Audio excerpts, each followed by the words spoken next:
मित्रांनो, कवी कट्टा सिरीज मध्ये आपलं सहर्ष स्वागत. आज आपण बघणार आहोत 19वा भाग. 19वा भाग बघण्याआधी मी तुम्हाला सांगेन की चॅनलला सबस्क्राईब करा, बेल आयकॉन बटन दाबा, शेअर करा, कमेंट करा. आणि त्याआधी कविता सादर करण्याच्या आधी मला एक सांगायचं आहे की ही कविता फरमाईश म्हणून आलेली आहे. एका ताईने आपल्या कविता बघितल्या आणि तिने सांगितलं की स्वामी समर्थांवरती तुम्ही कविता बनवा, म्हणून त्यांच्या आग्रहास्तव या 19व्या भागामध्ये मी स्वामी समर्थांची कविता तुमच्या समोर सादर करतोय. कवितेचं शीर्षक आहे ब्रह्मांड नायक. स्वामी समर्थ तुम्ही ब्रह्मांड नायक, स्वामी समर्थ तुम्ही ब्रह्मांड नायक, ब्रह्मांड नायक पदरी घालता हो सुख, ब्रह्मांड नायक पदरी घालता हो सुख. जीवन पटलावरी लिहितो कर्माच्या ओळी, लिहितो कर्माच्या ओळी. शरण तुम्हा येता स्वामी दुःख दारिद्र्य जाळी, शरण तुम्हा येता स्वामी दुःख दारिद्र्य जाळी. स्वामी समर्थ तुम्ही ब्रह्मांड नायक, ब्रह्मांड नायक पदरी घालता हो सुख. निर्बलाला बळ देऊन नसीब लिहिता भाळी, निर्बलाला बळ देऊन नसीब लिहिता भाळी. बिहू नकोस सांगून पाठी उभे राहत वनमाळी, बिहू नकोस सांगून पाठी उभे राहत वनमाळी. स्वामी समर्थ तुम्ही ब्रह्मांड नायक, ब्रह्मांड नायक पदरी घालता हो सुख. इडा पिडा भूत बाधा जादू असेल काळी, इडा पिडा भूत बाधा जादू असेल काळी. नष्ट होतात अलगद अगदी येता तुझ्या रावळी, नष्ट होतात अलगद अगदी येता तुझ्या रावळी. स्वामी समर्थ तुम्ही ब्रह्मांड नायक, ब्रह्मांड नायक पदरी घालता हो सुख. गुरुचरित्र पारायण चाले सांज सकाळी, गुरुचरित्र पारायण चाले सांज सकाळी.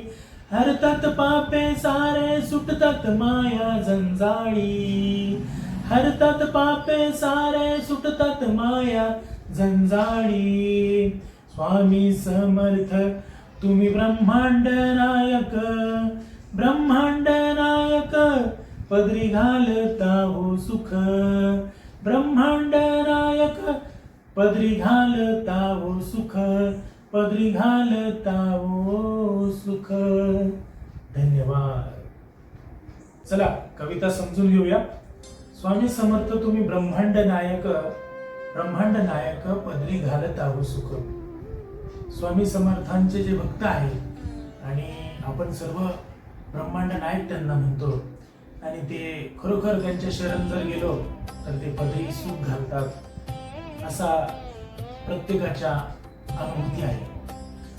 आणि जीवन पटलावरी लिहितो कर्माच्या ओळी, शरण तुम्हा येता स्वामी दुःख दारिद्र्य हो जाळे. जीवन माणसाचं अनेक समस्यांनी भरलेले आहे, परंतु त्या ज्या काही ओळी आहेत कर्माच्या, कर्मगती ज्याला आपण म्हणतो, त्याच्या ज्या काही ओळी ज्या काही आहेत ना, तर त्या लिहितो आपण जीवन पटलावरती. आणि मग तुम्हाला शरण ज्या वेळेस येतो ना, तर त्यावेळेस दारिद्र्य जातं, दुःख जातं, हे त्या ठिकाणी सांगायचं आहे. निर्बलाला तुम्ही बळ देतात स्वामी आणि नशीब लिहिता भाडी. निर्बलाला बळ देऊन त्याला त्या ठिकाणी प्रोत्साहन आणि त्या ठिकाणी काम करण्याची जी काही गती आहे ती गती मिळते, कार्य करण्याची गती मिळते, आणि त्या ठिकाणी तो तुमचा भक्त कार्य करतो. आणि त्याच्या भाळी नशीब लिहून जातात तुम्ही आणि सांगतात की लिहू नकोस सांगून पाठी उभे राहता वनमाळी.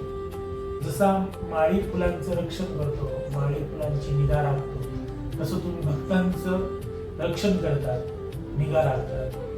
हे या कडव्यातून सांगायचं आहे.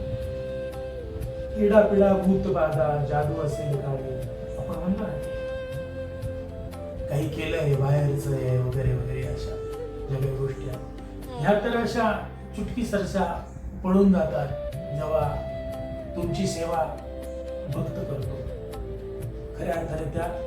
आणि तुमच्या रावळी येऊन तो भक्त या ठिकाणी ती इडापिडा जाण्यासाठी याचना करतो आणि तुम्ही ती याचना पूर्ण करता, हे त्या ठिकाणी सांगायचं आहे. आणि गुरुचरित्राच्या पारायणाने तर खऱ्या अर्थाने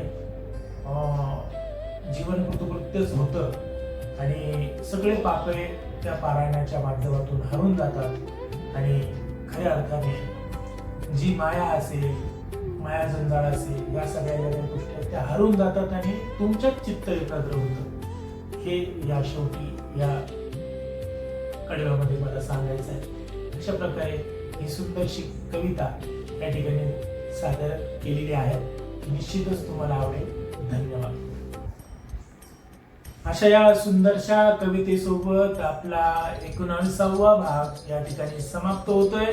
लवकरच भेटूया 20व्या भागामध्ये. तोपर्यंत धन्यवाद.